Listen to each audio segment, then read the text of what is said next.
Greetings, goblins. Today we teleport back to November 10th, 1930. We zoom through the Empire State and end in the birthplace of aviation.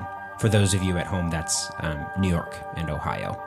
Only thing I'll say is, we did not know the true power of pretty privilege until this episode.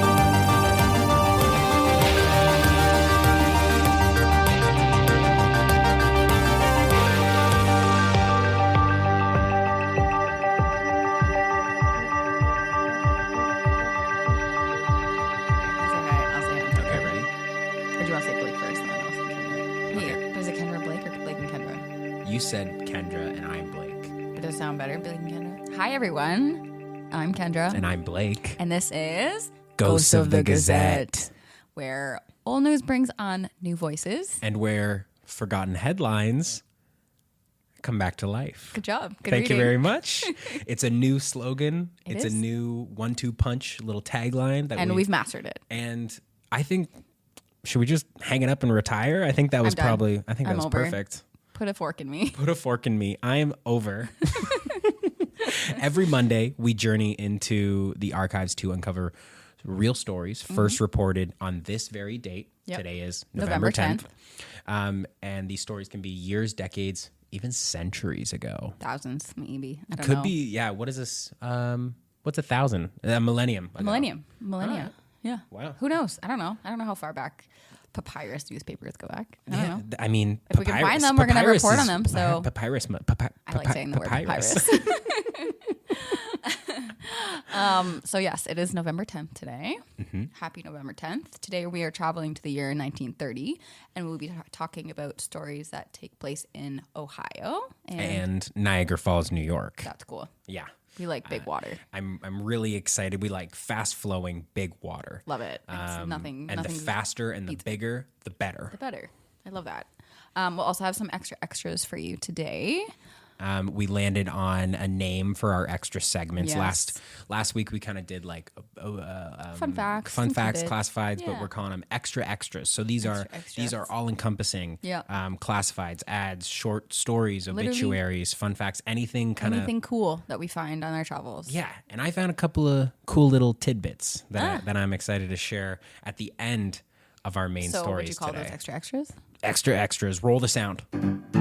Extra, read all about it. Blake and Kendra got a couple little fun little tidbits they found while researching their stories that they want to share with you. Did you roll it? Yeah, I think I rolled it.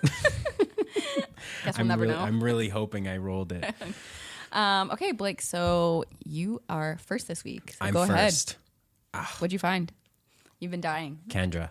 I'm excited. I think I found this story a couple weeks back, and it was hard at first to not immediately tell you this story. Yes, yeah. Because it's so, well, I'll get into it. Please do. All right. I'm so over talking about it. So, Kendra, this story takes us to Niagara Falls, New York. Yes, I know that part. I originally found this story in the Buffalo Evening News. Okay. So, it takes place in Niagara Falls, reported in Buffalo. Sure. They're about 12 miles, 20 to 12 miles. On November 10th, yes. Perfect. It's the middle of the night, 2:54 a.m. to be exact. Okay. The Scalzo family of Portage Road sleep peacefully in their beds. That peace would soon be interrupted. Uh-oh. Dun, dun, dun. Uh-oh. The clock strikes 2:55 a.m. and the Scalzo's windows shatter as the family is thrown from their beds by a massive explosion. Halifax explosion. Not as big as the Halifax explosion. Okay. I'm gonna stop you right there. Yeah, I guess we would have heard about it. Probably. We live pretty close. Yeah, they call it the Halifax explosion for a reason. Yeah, this was true. An explosion that happened in Niagara Falls, New York. Yes. Okay. Immediately after that, 2 more explosions go off and blow out the glass of the entire home. Wow, just the home? Yeah, I mean, that's all they have there. I don't know. I'm like, is it just their home or is it their community? I'm getting to that. Okay. Chester Scalzo, the father of the family, and local justice of the peace, dusts himself off, runs downstairs to investigate. After finding no evidence of the explosion going off inside his home, he looks outside. Now, I found it kind of weird that he was immediately like, it must have been the basement. If he got thrown from his bed and all the windows shattered in from outside in, but he must have been super disoriented. You would be. Yeah. That makes sense. So he looks next door to see the local Polish newspaper, the Polish Weekly Review, is completely ravaged by flames. Oh, wow. Not only is this a newspaper plant, but it's also the home of Scalzo's neighbors, the Lewandowskis. Oh, no. The Lewandowski family occupied the apartment on the upper floor of the two-story front section of the newspaper plant, an apartment that was now completely engulfed in flames. Oh, no. Yeah. Firefighters arrived quickly. I'm talking probably like 20 minutes. It was a pretty fast reaction time. Chester called him up. He's like, hey, there's a fire next door. And apparently it did, as you were asking, it did blow the windows out of multiple homes in the neighborhood. Yeah, okay. It wasn't just theirs next door. No. It was like across the street. It was a massive explosion. Okay. Firefighters quickly arrive on the scene and start to put it out. Then police arrive on scene after that and start investigating. Their first question was, where on earth are the Lewandowskis? They weren't home. Oh, they weren't there. No. Okay. Plot twist. Turns out they were about 20 miles away in Buffalo, New York. Okay. A.J. Lewandowski, owner and operator of the Polish Weekly Review, was a prominent figure in the Polish community. A.J. and his wife regularly spent the weekends out of town visiting family in the area. They stayed at his sister-in-law's on the night of the explosion. Interesting. Very interesting. Purposeful, maybe? I don't know. Who knows? We're going to get into the motives. We're going to see what happens. He comes strolling back at 7:30 a.m. in the morning with his wife to find their home badly burned down and the printing press completely gone. And now this guy, that's crazy, right? It's their home. Their home ended up being okay, but the printing press was decimated. Wow. It was gone. Okay. It caused about $15,000 worth of damage, which is about $290,000 today. Wow. Yep. All of his printing press was gone. He was unable to continue right there with his paper. Wow. The explosion came from inside the printing area, wrecking all of the equipment. Originally, police thought the explosion was a result of a gas leak because it smelled of gas, right? It smelled of gas everywhere, and you're just kind of like, all right, well, gas. Open it. It's gas. It's gas. I know gas when I smell gas. Yeah. I love the smell of gas in the morning. But AJ, he walks around the remains of his beloved printing press and noticed something. One of his machines seemed to have been blown up from the inside. Oh, and it was how big actually are these machines. Do you know? They're really large. Like they would have to been print lots of papers all at once, and it was a weekly paper. And a lot of these papers, I mean, as you know, had like 50 pages. Like some of them were like these are thick. long. These are really long. I think his was more of an independent thing, and it was a lot of him doing everything. Wow, that's a hard job. Yeah, so he had some freelance writers and he had staff, but he was pretty well manning the show. Yeah. So he sees one of his machines have been blown up from the inside. Okay. He approaches the police and says that he believes he's the target of a bombing, and he thinks he might know why. Interesting. Dun dun dun. And I kind of picture him like CSI Miami, where he's like, it may smell like gas, but the only gas here is in my butt or something like that. This was planned an explosion. And then he puts on sunglasses and goes, yeah. This is definitely not how this actually happened. Could have been. We weren't there. I guess so. Different times. But you know how when we do our research, we kind of start to really understand someone. Yes, like when you true. see this story and you kind of start going back in time, you want to get a picture of who this person was. Yeah. Like, why did this happen to them? Well, my research led me to believe that A.J. Lewandowski is kind of a classic rule follower. Okay. Which is interesting, right? It's an interesting thing to pull from someone. Okay. In a bad way, or he does not stand. Well, in a good way, I guess. Technically, he does not stand for illegality. He's Okay. like, I'm not By the about, book. I'm by the book. Yeah, You're okay. breaking the law. You got to stop breaking People the law. hate that. People hate that. People hate it when you publish scathing reviews of them in your paper and then it turns out that they were innocent. And so I found a couple, like two in particular, where he was sued for libel from people because he wrote a scathing review of their character and being Wow. like, let's say, for example, I couldn't find exactly what it was. Yeah. But let's say the police are like, we think this guy stole a horse. And he's like, this horse thief, this guy's a horse thief. And if you see him around town, he's going to steal your horse. And then the police go like, actually, he has never stolen a horse. He did not steal that horse. And AJ Lewandowski's like, damn. I think I don't know. I think he stole a horse. He kind of doubles and triples down on those sort of things. And then those people would then be like, you're defaming my character. I'm suing you. Yeah. And they do won. this all the They won time. against him a Oh, couple they did times. won. Yeah. Yeah. So he was doing that sort of thing. Okay. Okay. Another thing to keep in mind at this point in America is it's the Prohibition era. Yes. So no alcohol. And do you know kind of what no alcohol and everything kind of led to? The underground. Organized crime. Yeah, underworld. Yeah, especially in Niagara Falls. Niagara Tunnels. Falls was a border city to Canada. Oh, yeah. And so true. there Probably so much were smuggling happening between the two so countries. much smuggling happening. Wow. So it's not just alcohol, but it's also gambling. Yes. There's lots of underground casinos and like Yeah. what I Card found games. is that past summer, Lewandowski had carried out a campaign against gambling within his community. Okay. All right. He is by the book. His paper, both in Straight his edge. paper, he is, right? Right. Many people in the Polish community of Niagara Falls would gamble at social events like picnics. Yeah. It wouldn't just be like, oh, like putting down a thing at the park.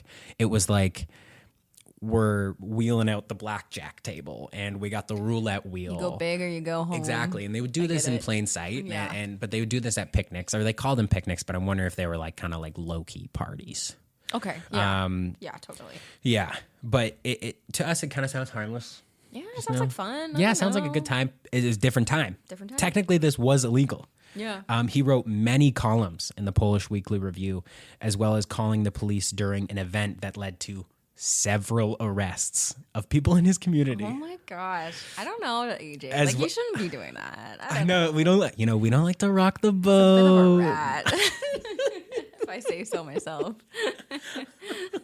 That's very interesting. I love your take on this.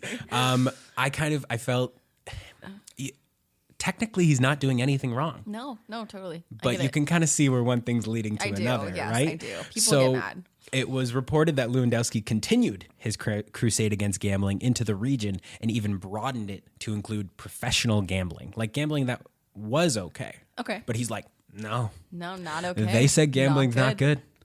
You're doing gambling, not good. Like horse racing, he was like, I'm we can't gonna bet on tell on horses. you. Yeah. I'm going to write a column. In the months after that initial raid that a lot of people had been arrested at, Yeah. Lewandowski received dozens of threatening letters. He told police originally that he had discarded these letters as they led to nothing. Okay. Like sort of thing like, hey, we're going to get you on the third. And then the third rolls around and he's like, all right, I'll throw out that paper. After the letters, several other threats were made by what the Buffalo News described as an East Side clique. Oh, okay. The East Side clique's gonna get you. And I tried to look up the East Side clique, but it wasn't a gang name. It was just kind of like describing kind a of a cool gang name. from the east side of Okay. Niagara Falls or They Buffalo. didn't call themselves the East Side. We're the East Side clique. That's kind of fun. And they do this. They click. They click. But Lewandowski did end up taking one of these threats to court. A man threatened him, came up to him, threatened him with bodily harm, and he took this guy to court and Okay. appeared in front of a judge. However, he couldn't remember the guy's name. Oh, really? That might stick in my brain. I might be Kind like, of. Someone's there threatening Yeah. me. I'm going to remember their name. yes, it's wild not to remember. And the police Especially also for a court. didn't have a record of this because I think it was probably a bit more informal, like bringing him in. And Yeah. I don't quite know why they wouldn't have record of this. I don't know. But back to the morning of the explosion. Mm-hmm. Lewandowski explains all of this to the police, and their response, much like ours, yeah, that makes sense. Let's go with that.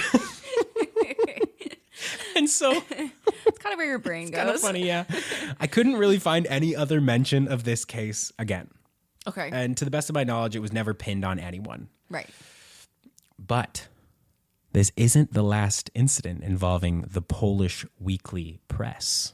Okay. So I thought that was going to be kind of the end of this story. Did he recover? Do you know? Like, do you know if like his print? So did a printing press recover to do more printing? Yes. Yeah.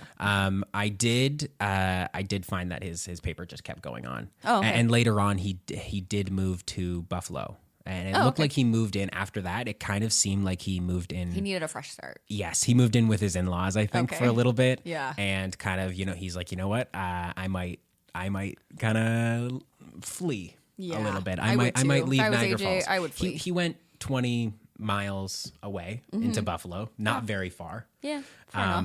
But he did leave. So as I was wrapping up this little story, Yes, okay. I thought that was kind of going to be it. Yeah. I was like, oh, all right, yeah, kind of open and shut. Yeah. Short, sweet little story. Yeah.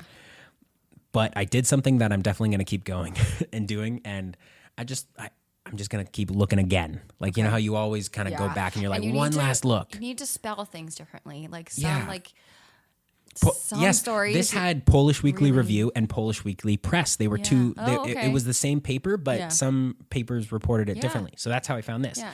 In the Buffalo Courier Express on Sunday, December 11th, 1932, 2 years later after the bombing of the Polish Weekly Review, I found an article about a 2-alarm fire. And let me read you an excerpt from that. Okay, I'm excited.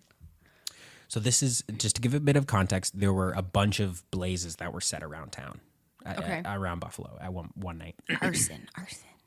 While the firemen of the 3rd Battalion were fighting the Gibson Street blaze, another alarm was sounded for a fire in Borowak's clothing store at Broadway and Woltz Avenue, a few blocks distant.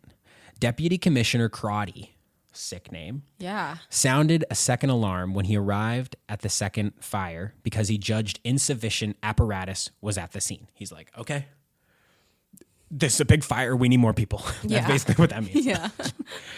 The fire did damage of an estimate of $15,000. The flames started in the rear of the first floor and swept through the building. The Polish Weekly, which occupies the second floor, suffered heavy loss. Oh, no. Uh-oh. The paper was debriefing as just a fire at a department store. Right, yeah. But they didn't know that the Polish Weekly Review had already been hit 2 years later in an explosion. So you kind of piece that together. To me, it feels like, what are the chances? Totally. What are the chances that's cool. of his paper being hit twice? Yeah. Right? Okay. Really interesting. That is. All right. So that's kind of where it starts wrapping up because he did change his name after that. Yes. And I'm not going to reveal his name. No. I couldn't reveal his name. No, you should. I don't know. I guess. He changed his name for a reason. He has passed away. His family changed his name. I guess so. I mean, people can like look up whatever they want in the newspaper. But he changed his name, and a few of his other family members had changed theirs as well. Yeah. Unsure if it's related to the second attack. Yeah. It was a little bit after the fact, but also this was around, he changed his name around the height of like World War II. Okay. And there was a lot of anti-Polish sentiment kind of going around. There was just a lot of, people started Americanizing their names a lot more. Yeah. But I was able to find that A.J. Lewandowski, now going under a different name, passed away on April 13th, 1967, at the age of 67. Oh. Yeah. Wow. That's a crazy story. And that's the end of my story. Wow. That's all. It's cool that you kind of made that connection there. Yeah, it kind of felt like I was like a little sleuth. I was You're like, what? No one's even mentioning this. And I tried to see if anyone mentioned that So do you think it the was Polish Weekly Review had been set on fire before, but no one mentioned it. Interesting. So I'm the only one to make that connection. That's and, amazing. And I'm going to hunt down the person that did I'm it. proud of you, and I think you will. I truly think you'll find them. I'm going to get them. And they need to be brought to justice. They're going to be sorry. They're going to be sorry. They're going to be that you sorry after ever I found got them. Both of those papers. Oh, they're going to hate me putting gonna hate you? one piece of thread to another piece of Yeah, but they better not paper. blow up our place. Well, yeah, we're across the border and That's true, and they're probably long dead. So. yeah, that's actually a better point than the border as I being think the so. distance.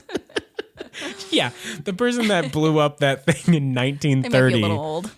Unless, it was like You never know. It's not impossible. It's pretty. It's getting I'd say it's unless it was Unless like it was like a 5-year-old. a 5-year-old, never but then know. that 5-year-old Honestly, would have to be like his parents might have told him to do 105. it. You never know. Almost like You never know.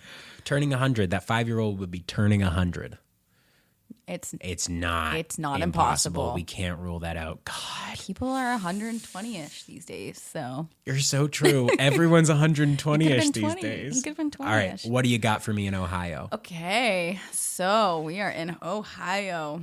We all got sick this week, hence my voice. So I will just make note of that. I'm going to do the best I can, but bear with me. Okay, November 10th, 1930 in Ohio. I'm going to try and keep it short. There's lots to cover, lots of moving parts, lots of crazy past that I went down during my research. Love it. I'm excited. Yeah. Hit me with it. Okay, so the article that I found was in the Cleveland Press. It talks about a girl named Inez Palmer. Inez Palmer. I'll say her name a lot in this one, so don't forget her name. Okay, Inez. I think it's Inez. It's a great name, Inez Palmer. Inez Palmer. So the article I found starts out with her getting interviewed at the State Reformatory Institution for Women in Marysville, Ohio. Mm-hmm.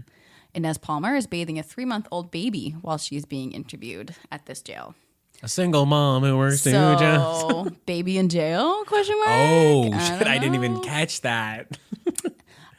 Inez is a wonder, the warden of the institution at the time said in the presence of Inez. I don't know how we could get along without her. And it was a good thing because she wasn't going to be without her for a long, long time. So she was going to be in jail for a bit. Exactly. Okay. Good job. Thank you. So why was this woman bathing a 3-month-old baby in jail? Let's go back. Okay, so Inez Palmer, throughout each paper I read, talks about how pretty this girl is. She is gorgeous. She's brunette. She is so pretty. 1930s. A real looker. Pretty. She's a looker. We have some photos, so if you want to check out our Instagram, we'll post them. Mm-hmm. Hey, we'll play hot or not. Is that what you want us to? I don't know. I didn't say anything. You said it. She was described as a simple mountain girl who was originally from Moundsville, West Virginia. Simple mountain girl. Can you do a West Virginia accent? West Virginia, mountain mama. Good job. Her troubles began when she met her husband, Arthur Stout. I don't know how old she was when she met him, but she was maybe around 18-ish. Okay. Maybe 17, turning 18. Arthur Stout. Arthur was 33 when they met. Okay, Arthur. He was Slow your roll a bit, Arthur. her senior, for sure. A husky farmer man. His wife up and left him and his 2 sons a few years prior. Poor Arthur. A broken heart. His sons were Artie Jr., 13, and Fred, 9. Artie Jr. is a cute name. It's really cute. I actually like the name Artie a lot. Artie Jr. Maybe we'll keep it in our back pocket. We'll see. So he put an ad out in the classified section for a housekeeper in a Columbus newspaper, and I tried so hard to find this. I tried so hard to find this ad, and it was impossible. Mm-hmm. It just wasn't happening. So he put the ad out in Columbus, even though he lived in Vinton County, where everything will kind of take place. Mm-hmm. Inez Palmer, of course, answered the ad. Yep. And that was the end. Oh. Just kidding. Open and shut. Open and shut. And then she nothing else teleported happened. to jail with a baby. Inez was hired. She moved into the 4-room cabin with Arthur and his 2 sons. She took over cleaning, cooking, ran the house, and the 2 boys really, really liked her, so they all got along. Okay. It was a little motherly figure, exactly. but also not that far off in their age. In their age. Yeah. Very true. 13 and 18, and yeah, weird. Big sister, but also your mom. Basically.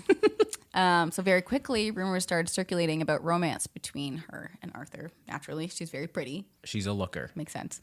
One newspaper even mentioned that a child was born to the couple. Oh. And then mentioned that it disappeared mysteriously. What? I don't know. And no other papers talked about it, so I'm not even So sure it if was it's just real. it was I don't just know the if that's town just gossip, maybe. Maybe. That's wild. I don't even know. And then the child disappeared. I mean, it happened. There was it one happened paper. That's a pretty wild Anyways. thread to. I know. Okay, I looked hard into that too, and Wow. I could not find anything.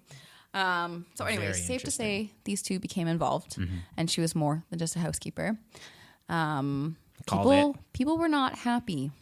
Oh. And when I say people, especially Arthur's stepmother, Sarah Stout. Is that the Arthur's stepmother. Arthur's stepmother, Sarah Stout, was not okay. happy that this Okay. was happening. Mrs. Stout. Mrs. Stout. So I will not have a floozy. she an was shaking 18-year-old her. floozy. She was shaking her cooking finger and cleaning in their for direction. my son. So Arthur's father, William. Mm-hmm. So we have Arthur, Inez. We have his dad, William, and stepmother, Sarah. It's quite a few characters. Exactly. But Okay. yes. But his papa, his daddy. His daddy, William. Billy. But we'll say William. Okay. They lived only 2.5 miles away from Arthur's cabin, so they Mm-hmm. were pretty close by. They typically paid little attention to his love life, but that was until these rumors came around. Mm-hmm. Sarah Stout, the stepmother, heard of the rumors and spiraled. She was not happy. As I've been saying, she went so far as to say that she needed to start cleaning up her family Oh. because she, quote unquote, got religion. And she said with her argument and prayer failing, she had to take things into her own hands. One morning, she got dressed in her Sunday best and asked William, Arthur's father, to drive her 6 miles to MacArthur, where she walked into the police station and demanded a warrant for Arthur's arrest. What did he do? Nothing. He was having a romance with this woman, Oh. and she did not like it. So she's just like, arrest him. She also asked for Inez to be charged with disorderly conduct. What, just because they're just... Yep. Okay, so 18-year-old housekeeper moves in with 33-year-old man who has kids. start a romance. They start romance, falling in love. There's Mom's maybe a not baby. happy. There's no baby. Mom's not happy. Mom tries to get the son Arrested. charged and arrested. Correct. So William, his dad, was Yeah. not happy that she was kind of meddling into his son's life. Yeah, and this is the stepmom too? But Sorry, is this the stepmom? This is the stepmom. Yeah. Yeah, You're correct. the stepmom. You're the stepmom. You're not the... And it Step seems back like a you're... little bit. Step back. Seems like you're not the mother back, that... stepmom. Seems like you're not... Step back, stepmom. Seems like you're not the stepmother that stepped up. No, she should step back. She should step back. She should step The stepmom that stepped back. But how does that saying go? Hell hath no fury like a woman scorned. So But like no William- one's scorning you. no, but William was like, Yeah. I don't know what else to do. I'm gonna let her, I don't know, kind Yeah. of meddle, I guess. Okay. I don't know. She asked the authorities to arrest them. The authorities actually listened, and Arthur and Inez were arrested and taken to MacArthur. But Vinton County at the time didn't have a prosecutor, and they didn't really care much what the hill folk, they said, did anyways. So Yeah. the two of them were released on bond. But Arthur was not happy, obviously, because he got arrested along with his new housekeeper, potential Yeah. romance. Yeah.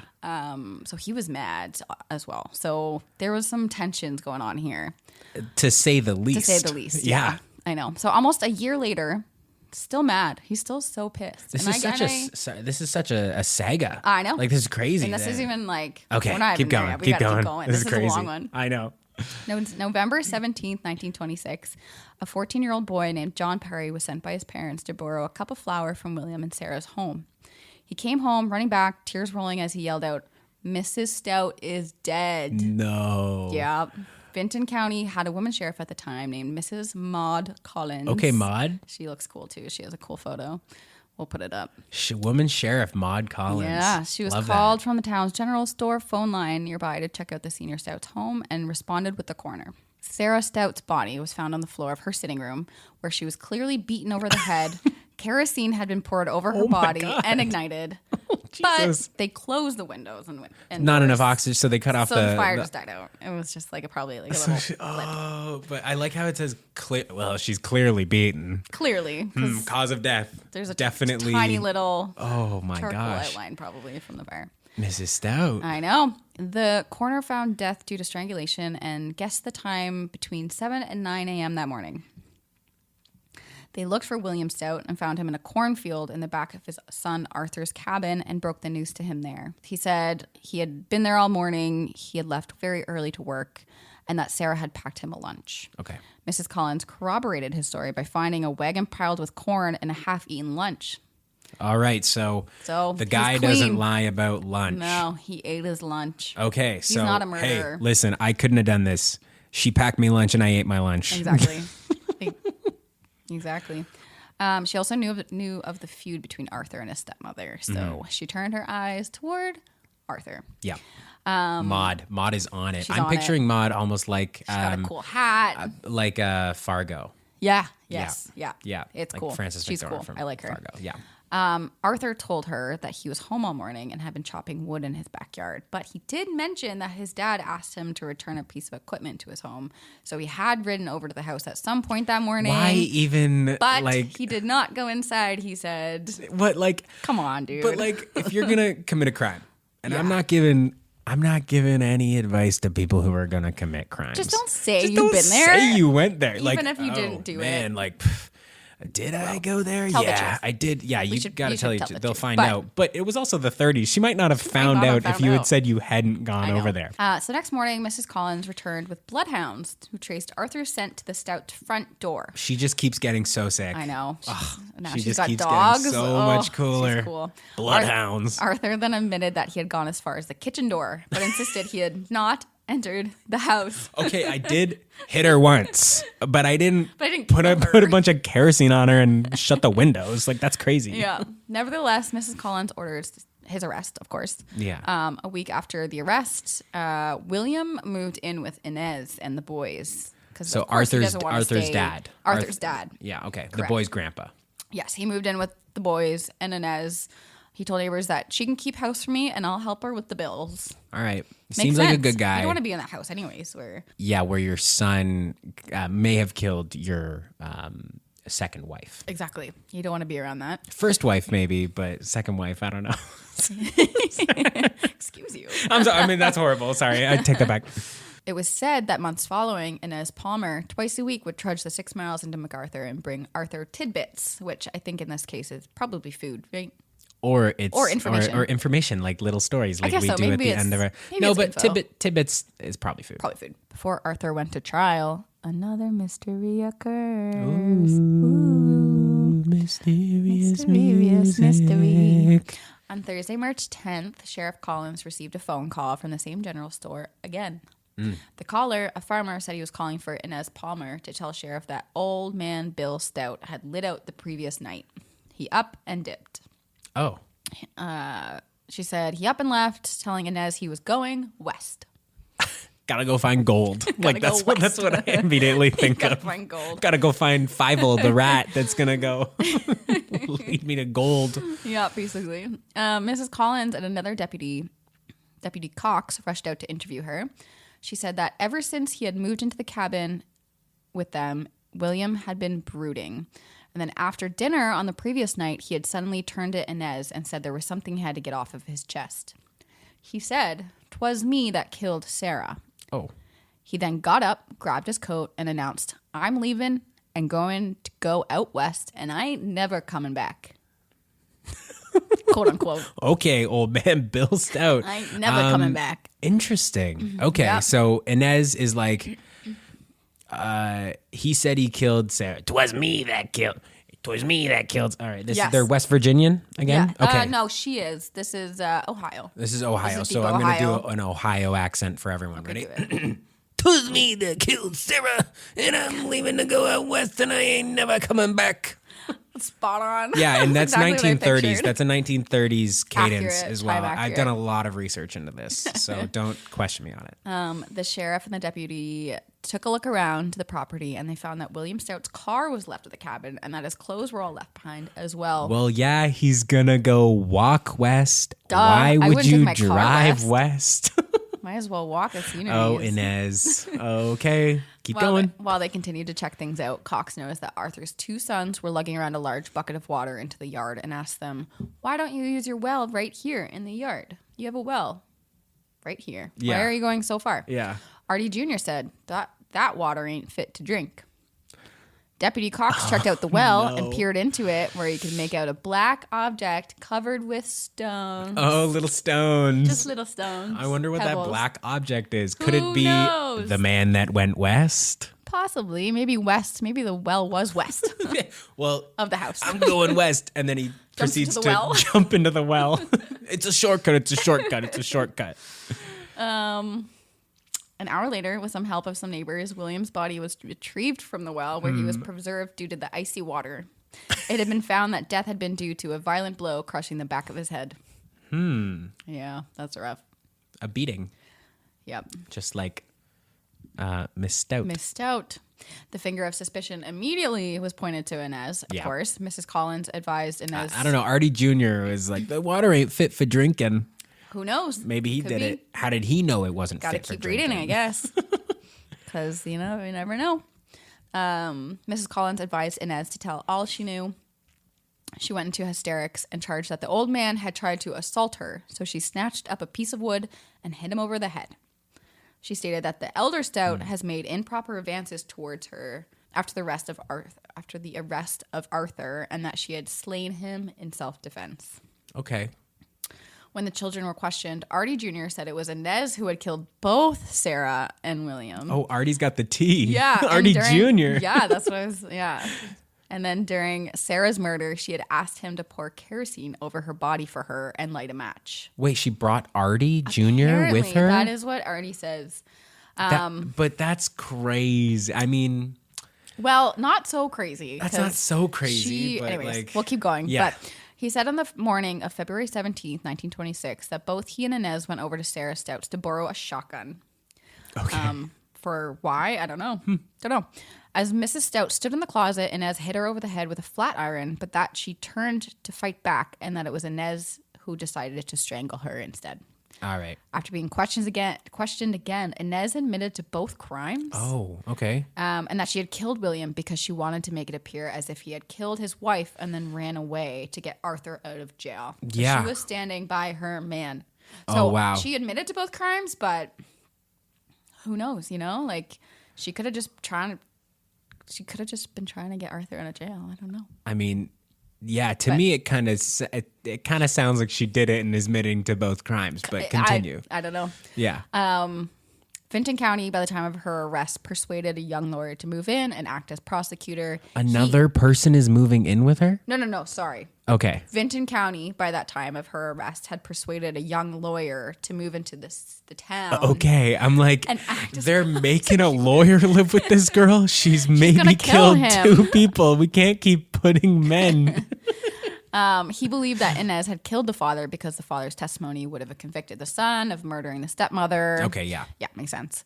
And even though Arthur's kids pointed the finger at Inez, she also admitted to the crimes for some reason, both of them. The prosecutor obtained a conviction of Arthur despite all of that. So he still went to jail. Oh, that's shitty. Yeah, the jury said that in this case, they decided that he had taken some part in the murder. Like, he was mad at her for a long time. Yeah, also, they said had the motive. Yeah. Juries are... From looking at other things, juries are a little sense. bit more. They're just like, well, sounds like he did it. Let's get out of here. Like, yeah. And he was given a life sentence on a second-degree murder charge. Wow. Serving life. Inez was persuaded to enter court and plead guilty to a first-degree murder charge, and which she did. She pled guilty, and she took a chance with the electric chair. But they instead just put her in Marysville. I know. Sorry. I don't know. Yeah. What is took a chance with the electric I don't know. chair? One of the newspapers said she took a chance because I guess if you were gonna plead guilty in this case, she might could have been on death row. Yeah. Okay. Because I'm like, sense. to me that sounds like I'll say guilty, but I'm gonna roll these dice, and if it lands on electric chair, I'll die. 50-50. But if it doesn't land on electric chair, you guys have to release me, and I'm innocent. Okay, and that's the rules. That's the rules. I make up the rules, and those are the rules. Someone should look into that and see. It sounds like a pretty... we'd have... It's a 50-50 chance of all these murderers running around back in the day. That would be bad. I took her chance with the electric chair. Okay. But the judge sentenced her to life imprisonment at Marysville without hope of parole. Is that where we had found her in Marysville at the start of that's the... where Okay, that's where it was at the start. Story does not end here. Yeah, because she's got a baby in that part. So let's get to the baby The story part. does not end here. It takes us to the original 1930 headline. The institution where Inez was sent to live out the remainder of her life was called the State Reformatory for Women in Marysville, Ohio. At the time in Ohio... Oh, my goodness. Ohio. Yeah. How many times can I say Ohio? Probably a lot, and you've said Not it a many, lot. I guess, because I'm not doing so hot. At the time in Ohio, there was something called the Dare Law, which permitted girls convicted of misdemeanors to be sent there for indeterminate sentences. And it was here during this time that a number of births in the institution increased. Oh. The law was later held unconstitutional on the ground that it was a class legislation that applied only to women. But while it was in effect, many delinquent girls gave birth in the institution. So That's crazy. If the children was born and their mother was doing kind of like a shorter sentence, they'd keep the kids there, which is kind of crazy. But they had inmates taking care of the babies. So they kind of had like a nursery area, which is kind of wild. That's kind of wild, but you don't want to separate. I mean, I guess modern, that's just interesting. It's very interesting, yeah. From 1916 to 1930, more than 200 babies had been born at the institution, which is a lot of babies. So the original headline and article talks about Inez Palmer and her role at the institution. The way this article makes it sound, Inez is living out a complete dream at this place. She's loving her life. Her job is to simply care for the babies that were born there. That's nice. Yeah, and instead of a jumper, she wore a white starched nurse's uniform. Oh, so it's not even She's living the dream. Wow. As she was getting interviewed, it says she was happily humming while she bathed a 3-month-old girl at the time. She did kill 2 people. Yep. She did admit to it. I was like, wow, she really is living the dream. Yeah. But then I was just kind of like, she did kill people. Yeah. I need to take it back and stuff them in a well and stage the crime scene and use a child, Artie Jr. She's bathing babies, so it's okay. So it's okay. Yeah. Give her the babies. She's mother. She's maternal. She's nurturing. So she had a missing baby at one point. So anyways, yeah. The prison doctor said that she is the best student nurse they ever saw. But that is not all. Inez's life in prison is well documented throughout lots of newspapers. I mean, it's so wild. This girl had such an imprint on people. That's incredible. It should be studied. Later in 1932, a column in the Cincinnati Post reads, "Pretty convict is called boss." They're still calling her pretty. Still calling her pretty. I mean, this is only 2 years later. 2 years later, yeah. Oh my gosh. She's still pretty 2 years later. She's still pretty? Wow. She's aging really well. It says Marysville prison dominated by women killer. It says that the strange picture of a woman convict dominating the operation of the state reformatory for women was presented before the Senate Investigation Committee. They're like, this is too Inez Palmer, 23, pretty, brunette, serving life is the center of unrest. This at girl's Marysville. stunning. This woman is stunning. She's so pretty, guys. Go look at her photo. If there's anything that I could be left with in the afterlife, is every single article of me mentions me as pretty. Isn't that that's like the dream, I guess, it's the dream. Yeah. It's like, but did they mention I was pretty? And like, Did they say I'm brunette? Did they say anything about what I look like? It was testified that for over 2 years since she had become a maid in the home of the matron and the warden of the institution at the time, Mrs. Mittendorf, she had been granted unusual privileges. She carried the keys of the institution, and the departmental matrons took orders from her. 23. Let's not forget 23. Yeah. The power of pretty. Power of pretty. The power of pretty. So that introduces Mrs. Mittendorf, who is the warden at this time. So she's basically her assistant and, runs the place. That's crazy. Mrs. Norris, a woman who is married to a man named Redmond Norris, testifies in court that her husband had been chasing around with Inez and taking her on auto rides on the pretext of teaching her how to drive. A felon, a killer, a woman who is in prison. Woman. Man. Crazy, right? Yeah. Miss Della Herman, matron of the kitchen, told the committee Inez carried prison keys and might just well be running the place. That's crazy. Daisy Perkins, prisoner, testified she saw Redmond Norris kiss Inez one night and that Inez was allowed silk underwear and pretty clothes denied to the others. Wow. I know. It's wild. Wearing silk. There's gotta be. Okay. She's going for auto rides. She's living her Let's pretend dream. that you're fresh off the murder of someone. Sure. Okay. You come to this place. Yeah. And you see this beautiful, pretty brunette woman in a nurse's uniform. She's unlocking doors. She's telling people what to do. Basically. She's not gonna think that that's another convict. I know. Yeah, I wonder what her sleeping arrangements were like. Probably pretty cushy. Yeah. Probably pretty nicest cushy. of mattresses. Yep. The least So, amount of bed bugs. Which is funny because now we got to transition into all the issues surrounding the institution at the time. Because the conditions under Mrs. Mittendorf were bad. They were awful. In 1935, a column, also in the Cleveland Press, talked of how a state prison official made concerns. His name was Mr. Williams, and he writes to tell of the inhumane way that the women were treated there, including saying that the women were in dungeons, unfit for human occupancy, and also unfit for dogs. So what the contrast is wild. Girls are forced to sleep on straw pallets in dungeons while water flows over cell floors, and they are held partially clad with no footwear. He says how vice is rampant with perversion prevalent among the prisoners. So it's pretty bleak. That's crazy. And then Inez is running around going on running auto with the rides. keys, doing her thing, making out with what's his face. Wow. Yeah. He also makes mention of Inez Palmer in his column and the way that she ran the institution.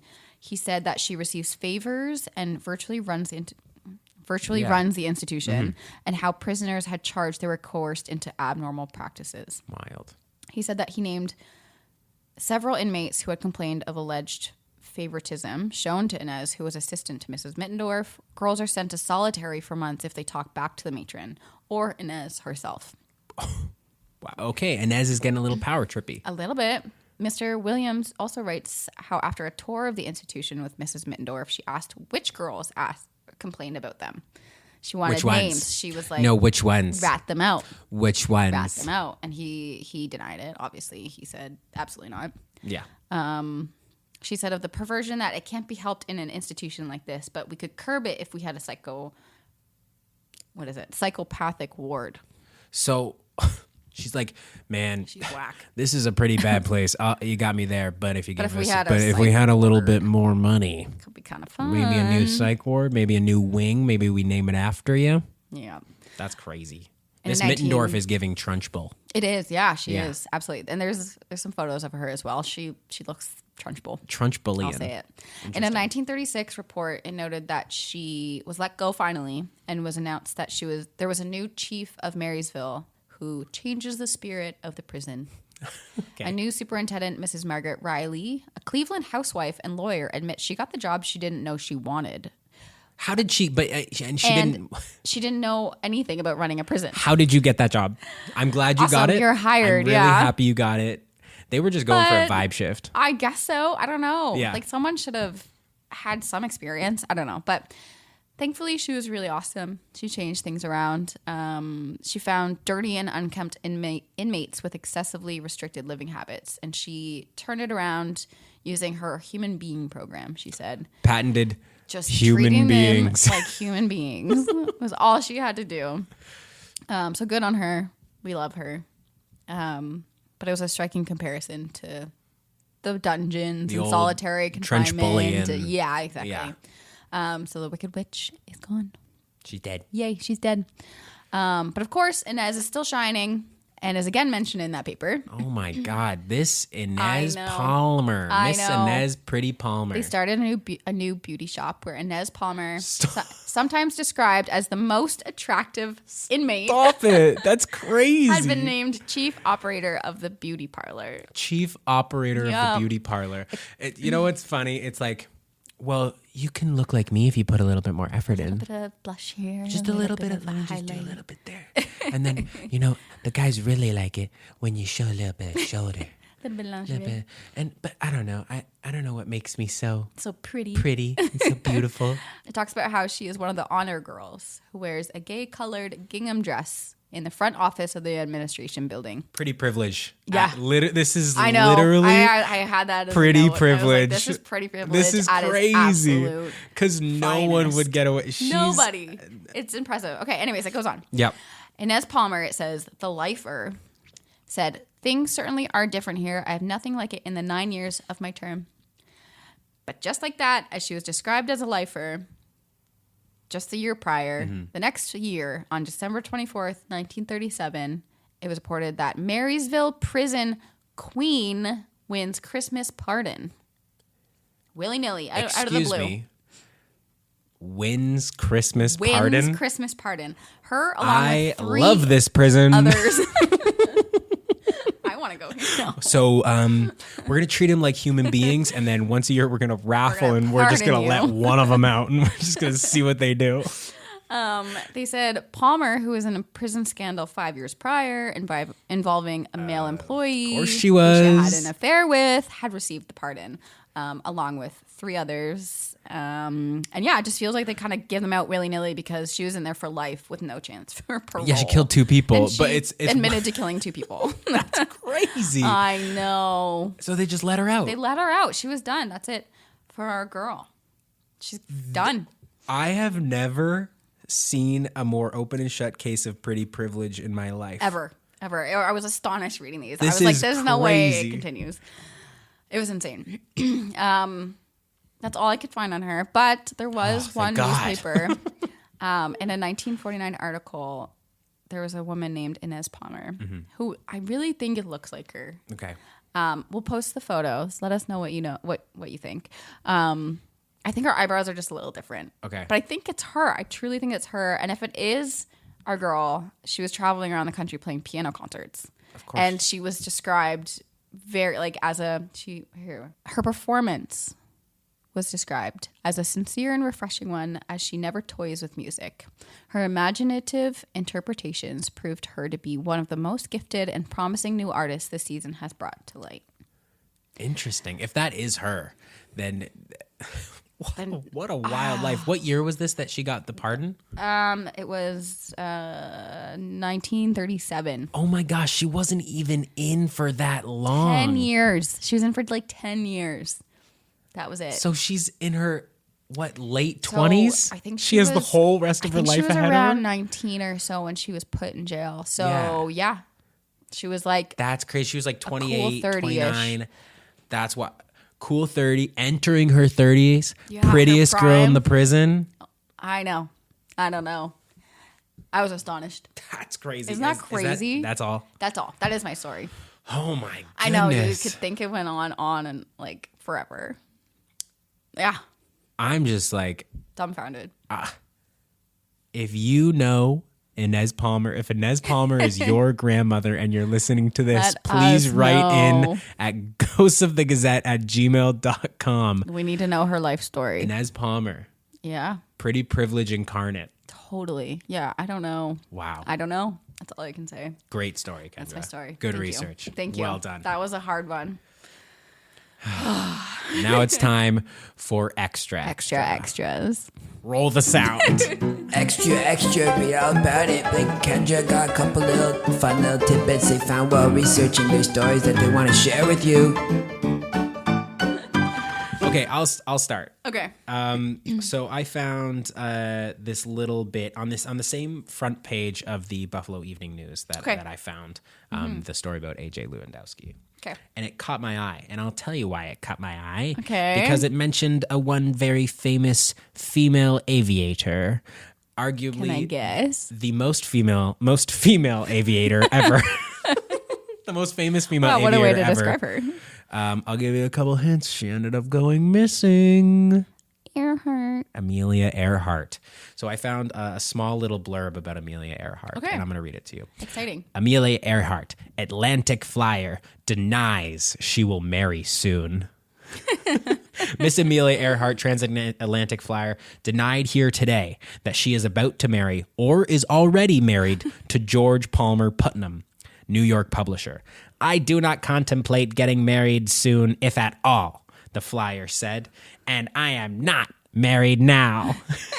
Miss Earhart, vice president of the New York, Philadelphia, and Washington Airway Corporation, came here today on business and expects to remain several days. Despite her denial, several of her friends expressed skepticism, and they believe she is already married.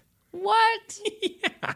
This girl's just like, I'm not worried about being married right now. I'm flying planes. I'm not married right now, and I'm never getting married. I'm never getting married. Can I tell you something? And her friends are all like, I think she's married or something.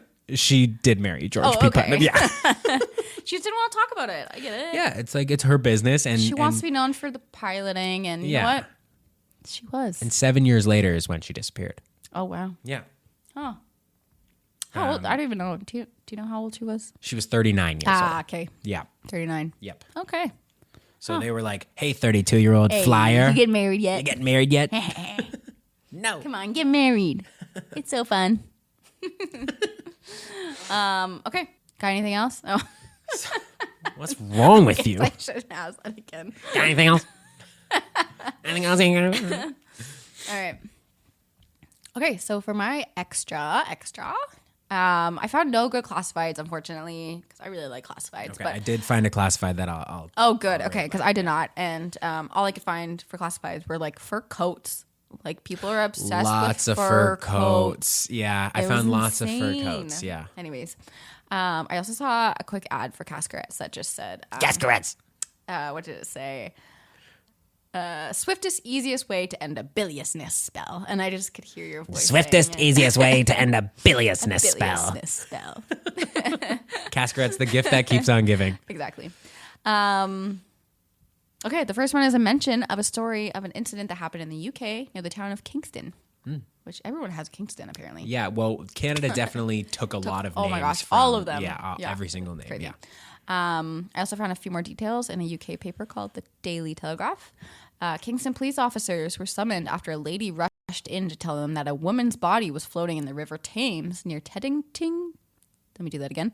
Teddington Lock. Nailed it. When they rushed over with an ambulance and a boat, they recovered what they saw was a floating head. Uh-oh. Oh. As they examined it, they found it was a hairdresser's wax model head, and they were the victims of a hoax to which some practical joker had expertly tied stones to its neck, kept it upright in the water. A couple pranksters, couple prank specialists. They're having some fun over there. Love that. That's kind of funny. Yeah. Anyways, what's your next one? My next one is an ad. It's an ad for ironized yeast. Awesome. Yeah. And love the word I'll put yeast. it on the screen, and you can go to our Instagram to see the headline that drew my attention right away. It says, "Skinny. I gained 25 pounds and lovely, clear skin quick." Skinny, I gained 25 pounds and lovely, clear skin quick. Okay. Yeah. That's what you said. Yeah. And then it's a couple testimonials of people that that use this. Okay. I was underweight for years. Finally took ironized yeast. Quickly gained 25 pounds. Skin is lovely. Figure is perfect. That was from Mrs. W. Hornbeck. Yeah, get it, Hornbeck. Skinny, weak men and women are amazed at the gain of up to 5 to 15 pounds in 3 weeks. Ugly hollows vanish. Bony limbs round out. Shallow blemished skin gets clear and rosy like magic. Nervousness, indigestion, constipation disappear overnight. Sound sleep, new pep quick. 2 great tonics in one. Like, this is like Wow. 2 great tonics in one. Special weight building brewer's yeast and strengthening iron. Pleasant little tablets. Far Those stronger. are tablets. Pleasant little tablets, What is far in these stronger tablets? than unmedicated It's yeast. Results in half time. No yeasty taste. No gas. That sounds great, right? Yeah. Don't go around skinny, ugly, unattractive. Get ionized yeast from druggist today. Feel great tomorrow. Money back from manufacturer, if not delighted. Wow. Okay. So Yeah. yeast pills Yeah. can make you gain a ton of weight. 5 to 15 pounds in 3 weeks. That's honestly impressive. Yeah. You don't want to be skinny and ugly and unattractive. Of course not. Gain 15 pounds and In your 2 skin's weeks. going to be better and you're not going to like shit yourself anymore. What else you got? Okay, fun. My second extra is from a letter to the editor type column that I found. Awesome. It's called He Does and He Doesn't. I'm a boy of 20. I've dated girls who neck and those who do not. So have the others. We've talked the matter over, and this is what we think. The girl that necks is just one more thrill.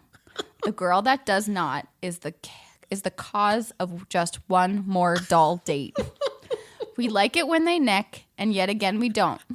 What? I guess fellows don't know what they do want when you figure it out.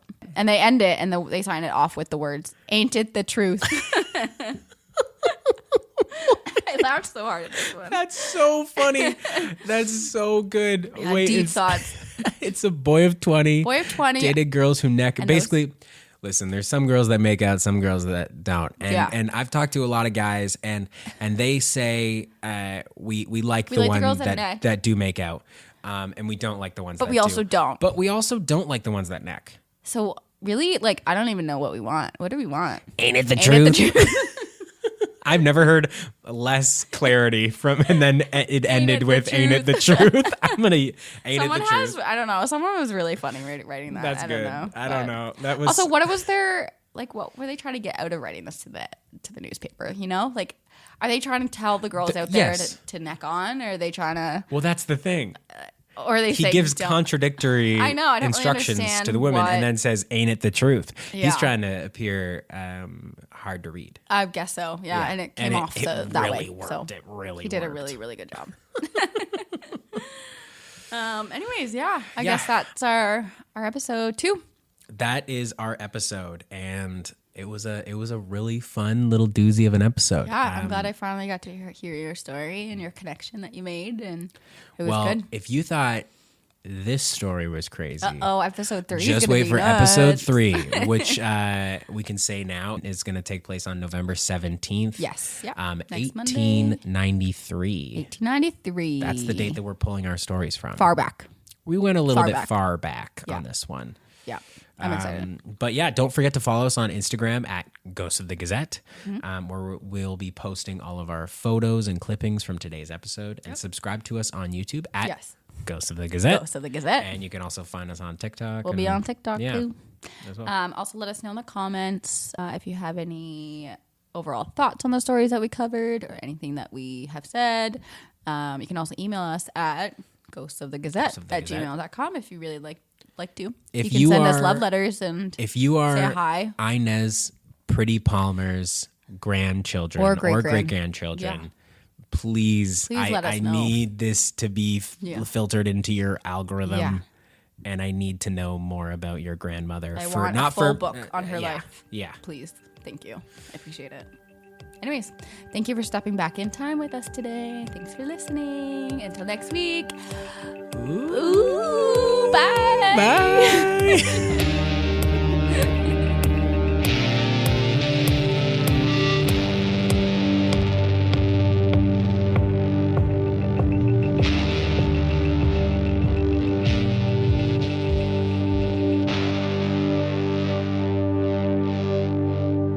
Ghosts of the Gazette is written, produced, and haunted by Garbe and Kendra Clark.